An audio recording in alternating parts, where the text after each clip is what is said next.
Bueno, buenas tardes a todos, mucho gusto a todas y todos, mucho gusto, contenta de estar acá, poder hablar un poco de todo lo que está aconteciendo en el mundo y aquello que nos impacta como ciudadanos argentinos. Yo voy a hablar un poquito de lo que tiene que ver, ¿se entiende? Porque por ahí siento que se satura, pero se entiende. Más. Por eso avisen en esos casos, porque yo también lo sentía un poco saturado. Bien, a lo mejor estaba muy cerca. Pensar un poco cuál es la posición de los países periféricos de Argentina en relación a esto. Cuando yo digo pensar a la Argentina desde una perspectiva centro-periferia, es una perspectiva que se consideró durante mucho tiempo como pasada de moda, como un ejercicio de una teoría antigua que ya no daba cuenta de lo que era la globalización y sus promesas maravillosas y el lugar que nos iba a competir a todas y todos nosotros para poder emerger en términos de dejar de ser países subdesarrollados para pasar a ser países desarrollados. Eso fue como una promesa que nosotros, que se nos dio muy claramente en la década del 90 en Argentina, y que realmente fue posible que se implementara con tanta solidez ciudadana, porque habíamos pasado por la dictadura.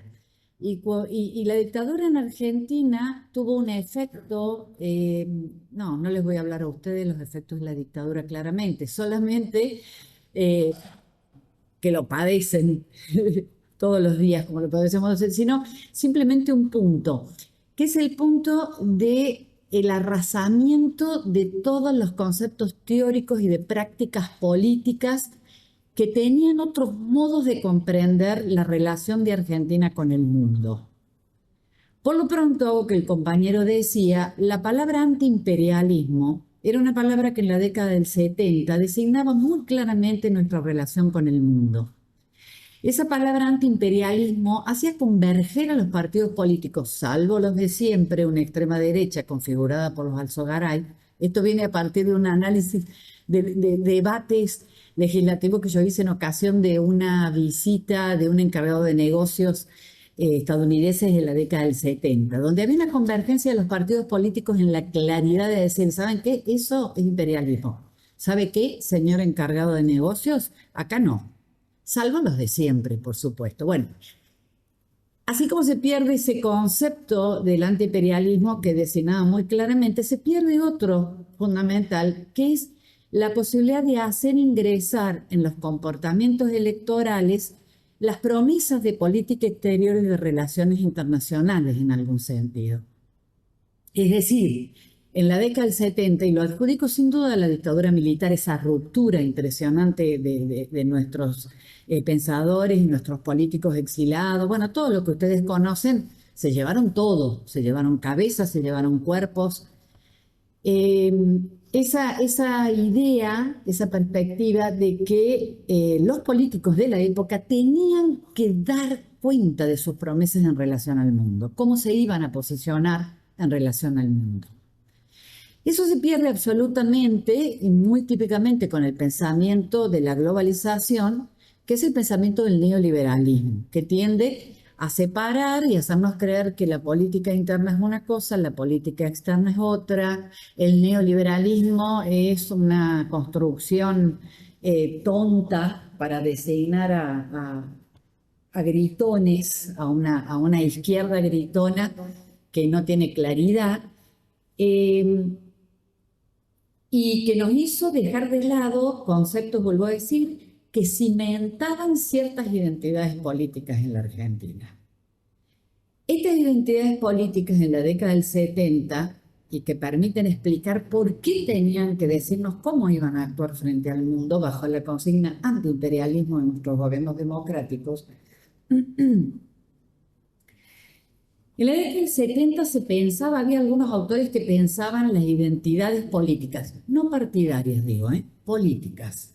A mí me interesa mucho ese tema porque el tema de las identidades políticas, pensarlas al menos, nos permite pensar ciertas transfugismos partidarios también, ¿no? Ciertas formas en que uno no termina de poder atrapar por qué el peronismo no es lo que era y fue esto, por qué el radicalismo hoy puede ser esa parte obscena que es capaz de adherir finalmente a mi ley. Bueno, estas cosas que parecen en la identidad, digo, política. En la década del 70 incluso había mucha convergencia intelectual, aunque no pareciera en ciertos sectores. Esto permitía, por ejemplo, que Mora y Araujo o Di Tella, nombres que luego de la década del 90 dieron vueltas terribles y pertenecieron a los espacios de los teóricos que nosotros llamaríamos de derecha. Sin embargo, era interesante ver cómo decía, bueno, tematizaban el tema de las identidades políticas argentinas, vuelvo a decir, en la década del 70, porque creo que nadie se va a reconocer en esas discusiones hoy, porque ha pasado la dictadura. Entonces decía, bueno, las identidades políticas tienen que ver primero con cuestiones vinculadas a las clases sociales, que son las que típicamente nosotros conocemos y que orientaban ciertas divisiones partidarias, ciertas identificaciones partidarias. Y después hay identidades políticas que se vinculan a la relación que se plantea entre el Estado Nacional y los intereses extranjeros. Esto divide aguas, decían los autores de la época. Y hay una tercera forma de pensar la identidad, una tercera categoría que hay que tener en cuenta para pensar lo político, que se vincula a la relación entre zonas periféricas y atrasadas. ¿Y qué lugar ocupa el centro allí? Con esto los autores de la época se referían, por supuesto, en el caso de toda, por ejemplo, Latinoamérica, la distinción entre las zonas urbanas rurales, la distinción entre provincias y el centro, que era el encargado de llevar todo hacia el exterior, y también entre los estados periféricos y estados centrales. Bueno, entonces estas discusiones que se daban en ese momento histórico, que ponían en cuestión y decían, bueno, ¿saben qué? Eso es algo que de alguna manera está en juego en los comportamientos electorales, de alguna manera penetra, porque incluso trasciende la frontera partidaria. La trasciende en un momento histórico y luego no. Luego esto se obstaculiza la posibilidad de pensar esto más allá de algo que también ha venido como una ruptura grande después de la dictadura militar, que fue justamente separar al pueblo argentino absolutamente, configurando distinciones ideológicas que no eran parte de nuestra tradición política, no eran partes. ¿Por qué? Porque, por ejemplo, el hecho de convocarnos a nosotros como países subdesarrollados o países emergentes y hacernos creer que teníamos un lugar en el mundo para el desarrollo no pertenece a la tradición política argentina, salvo en las dictaduras militares. Salvo en las dictaduras militares que se tuvieron como posiciones de política exterior y de relaciones internacionales muy claramente como las que hoy podemos observar en nuestra presidencia argentina. ¿Qué quiero decir con esto? Lo que nosotros observamos hoy en términos de política exterior y relaciones internacionales, que yo las uno, porque esa separación es eurocéntrica, el hecho de que una cosa es la política exterior, otra cosa son las relaciones internacionales. No hay relaciones internacionales en una política exterior que las orienten. No hay, fundamentalmente, y ahí está la cuestión de centro y periferia, porque como países periféricos somos países colonizados.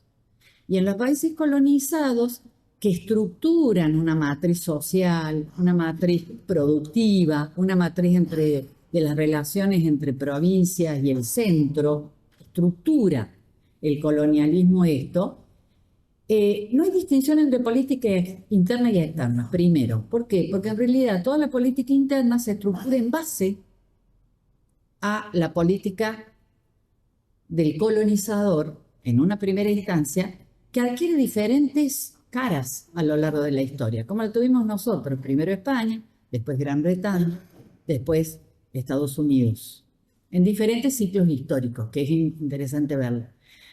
Entonces, nosotros tenemos una política interna y externa, y en esto cito muchos autores nacionalistas y nacionalistas como Juan Carlos Puig y otros más latinoamericacéntricos como pueden ser los enfoques de la dependencia, ¿no? Otro tema que perdimos también, no hay una política ni interna ni externa independiente. Porque en realidad, desde la época de la colonia, la política nuestra fue ordenar a la Argentina entera en orden a la salida de todos nuestros productos básicos y primarios por los puertos para que fueran al mundo según las necesidades de los estados centrales. Bueno, digo, esto que era como una obviedad para todos aquellos que son setentistas y que lo vivieron efectivamente porque lo escuchábamos en los presidentes, lo escuchábamos en los debates y demás, se pierde absolutamente. Eso permite configuraciones partidarias, vuelvo a decir, que solamente se explican por estas cuestiones de esas identidades políticas que se plantearon en la década del 70. En el caso de Milei particularmente, ¿qué características tiene esta política exterior de relaciones internacionales? Vuelvo a esto. En estos países colonizados como los nuestros no hay política interna desglosada de nuestra posición frente al mundo y no hay política externa que no tenga que ver con el impacto en la vida real de los ciudadanos, como fue en la época de la colonia. Es así de simple. Cuando Milei decide salir de la Organización Mundial de la Salud, uno dice, pero ¿y qué nos importa? Sí, nos reimporta. Porque la Organización Mundial de la Salud, a través de los organismos regionales, tienen financiamiento, por ejemplo, para vacunas regionales. Digamos, hay fondos de financiamientos regionales que la Organización Mundial de la Salud recoge de donantes, recoge de otras organizaciones y las pone en ese fondo regional que Argentina utilizaba para financiar vacunas para sus ciudadanos. O sea, el impacto es directo. El impacto, y con esto todo, cada decisión que se toma cuando Milei decide abandonar los objetivos del desarrollo sostenible, ¿no? Que uno dice que tienen que ver con nosotros. Sí, tienen que ver, porque había un fondo para aquellos países que tomaban los objetivos del desarrollo sostenible en sus países, por ejemplo, la protección del medio ambiente, permitiendo que la UNESCO tenga organismos regionales acá. Bueno, toda esa plata no está más. Y que estaba dirigida, bajaba directo a municipios, a provincias, a ONG locales, no digo ONG europeas, sino organizaciones territoriales, bajaba la plata directa a través de política. Digo, las decisiones que toma un gobierno en política exterior y relaciones internacionales tienen impacto directo en la ciudadanía de los países periféricos. A veces uno siente, cuando me vaya pasando mucho me avisen, por favor, que yo perdí eso. A veces uno siente que, ¿cómo? Bien, a veces uno siente que uno tiene la percepción de que estas cosas están más claras en la Unión Europea, por ejemplo, porque como ellos viven a nivel territorial, a nivel, digo, estados, estas mismas realidades que sienten que hay un órgano supranacional como la Unión Europea que los hace tomar decisiones, sienten claramente y tematizan el impacto que tienen ciertas decisiones por fuera de sus estados nacionales. Nosotros perdimos esa capacidad de que todas estas cuestiones, ¿sí? Que hoy Milei nos muestra con una total transparencia. Si hay algo que hoy permite recuperar esto, es decir, bueno, acá Milei nos está mostrando algo que perdimos desde la dictadura militar, que la política exterior y las relaciones internacionales influyen directamente y que tienen que ser un elemento que defina también las competencias electorales o la puja electoral. Es decir, hay que pedir a los políticos, bueno, a ver cómo. ¿Qué va a pasar frente al mundo? Ahora, el diagnóstico de qué va a pasar frente al mundo tiene que ser desde país periférico, no en una mirada de un juego de titanes allá arriba. Porque acá tomando este pensamiento de la década del 70, de movimiento de no alineados, de los enfoques de la dependencia, de la tercera posición, de la posición de autonomía estratégica, todo lo que fueron los puntos ideológicos estratégicos, la posición de Argentina en el mundo. El juego de titanes externo depende de cómo lo manejemos nosotros. Esto es lo que nos decían en la década del 70 autores como Juan Carlos Puig y políticos. Digamos, ellos se pueden pelear mucho. Ellos pueden tener un aumento de la suba del petróleo porque hay un problema en el estrecho de Hormuz y sin embargo, ¿cómo impacta acá? Depende de las posiciones políticas que se tomen acá. Y eso también lo vimos en la década del 70. En la gloriosa década del 70 fue el único momento en la historia del orden mundial, en la historia del orden internacional, donde hubo un fuerte, y ustedes lo conocen, porque son de aquella época muchos de ustedes, que fue el movimiento de no alineados, pero también el movimiento de los países de los estados emergentes, la conferencia de Bandung, todos espacios donde los estados periféricos colonizados, básicamente, eh, se unen, como dirían algunos autores, con una agenda política e ideológica muy clara, que es poner en cuestión la distribución desigual del capitalismo internacional y las políticas que toman los organismos internacionales alrededor de ellas. Esas, ustedes dirán, bueno, pero fueron espacios, ustedes dirán, digo, pues son las cosas que uno ve, estos fueron espacios donde simplemente los estados fueron a patalear. No, tenían efectos muy claros. Tuvieron efectos en realidad. Todos los efectos que se vieron en la década del 70 de la gran afinidad ideológica que existió entre muchos estados en muchos espacios, tuvieron mucha fuerza. Muchísimas de las cuestiones que hoy podemos ver, desde la cuestión de los derechos humanos, del derecho penal internacional, del Tribunal Penal, tuvieron que ver con la fuerza de los países colonizados emergentes, con una claridad ideológica en la década del 70 de los organismos regionales. Lo que pasa es que en el mundo, en el orden internacional, no hay un orden coactivo, alguien que diga, bueno, ahora todo como como en el Estado Nacional, bueno, ahora todos hacen esto y si no, o van presos o se acaba, digamos, no existe eso, existe lo que se llama una cooperación internacional, o bien una dominación absoluta en el caso de los imperialismos, claramente, pero el resto tiene que ver con cooperación, tiene que ver con juegos, tiene que ver, digo esto porque muchas veces a Cristina se le decía, uy, pero va, cómo gritonea allá. Y sí, así debe ser.